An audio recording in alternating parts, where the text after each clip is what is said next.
Good morning. I am Anil Agarwal, former Chief Manager, Punjab National Bank. So the candidates, those have achieved the age higher than cutoff, they are asking time and again there should be age relaxation.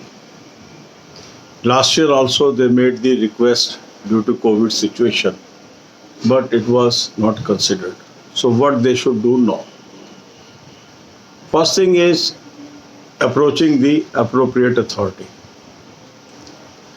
Some people, they sent their representation to IBPS and other agencies, and they got the reply that they are only exam conducting agency, so it is not in their hands. So who can help these candidates? The deciding authority is Ministry of Finance for banking and insurance.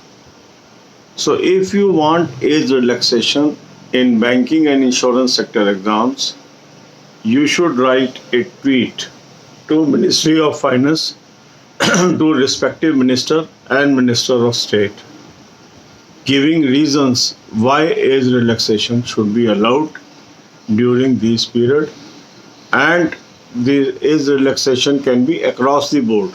Instead of asking age relaxation only for general, only for EWS, it should be asked for all category of candidates. Then it will have some merit and strength, because large number of people will be asking for it. So whatever relaxations are presently available, you can ask for 2 to 3 year relaxation in that tweet. So you can start sending tweet from today.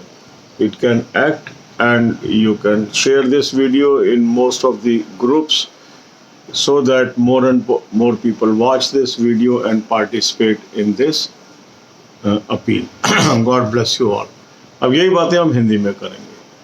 काफ़ी candidate ऐसी हैं जो bye as candidate ऐसे हैं जो as की वजह से एलिजिबल नहीं है अब बैंकिंग और इंश्योरेंस एग्जाम में, और उनका मानना है कि कोविड सिचुएशन को ध्यान में रखते हुए एज रिलैक्सेशन मिलनी चाहिए. कुछ लोगों ने ऑलरेडी ये लास्ट ईयर भी एफर्ट किया और उसमें IBPS को लिखा, दूसरे एजेंसीज को लिखा, और IBPS ने ये जवाब दिया कि वो रिक्रूटमेंट एजेंसी हैं, एज रिलैक्सेशन करना उनके अधिकार क्षेत्र में नहीं है. तो कौन सा ऐसा डिपार्टमेंट है जो इसको कंसिडर कर सकता है? मिनिस्ट्री ऑफ फाइनेंस के अंतर्गत आते हैं इंश्योरेंस एंड बैंकिंग. तो इंश्योरेंस एंड बैंकिंग एग्जाम में यदि कोई रिलैक्सेशंस होनी है तो वो मिनिस्ट्री ऑफ फाइनेंस कंसिडर कर सकते हैं. तो आप अपनी अपील मिनिस्ट्री ऑफ फाइनेंस को, कंसर्न मिनिस्टर को और मिनिस्टर ऑफ स्टेट को भेजिए, ट्वीट करिए. उसके अंदर मेरा मानना ये है कि इंस्टेड हम कहें कि जनरल को रिलैक्सेशन दे दें, EWS को दे दें और इस कैटेगरी को दे दें, अक्रॉस द बोर्ड 2 से 3 साल के रिलैक्सेशन की आपको रिक्वेस्ट करनी चाहिए. मीन्स ये रिलैक्सेशन सब कैटेगरी ऑफ कैंडिडेट्स को मुहैया कराई जाए, तो उससे आपकी पार्टिसिपेशन भी बढ़ेगी, ज़्यादा लोगों की रिक्वेस्ट होगी और उसके कंसिडर होने के चांसेस भी ज़्यादा हैं. तो आज से आप ट्वीट कर सकते हैं, इस वीडियो को अधिक से अधिक ग्रुप में शेयर कर सकते हैं ताकि अधिक से अधिक लोग इसमें पार्टिसिपेट करें. God bless you all.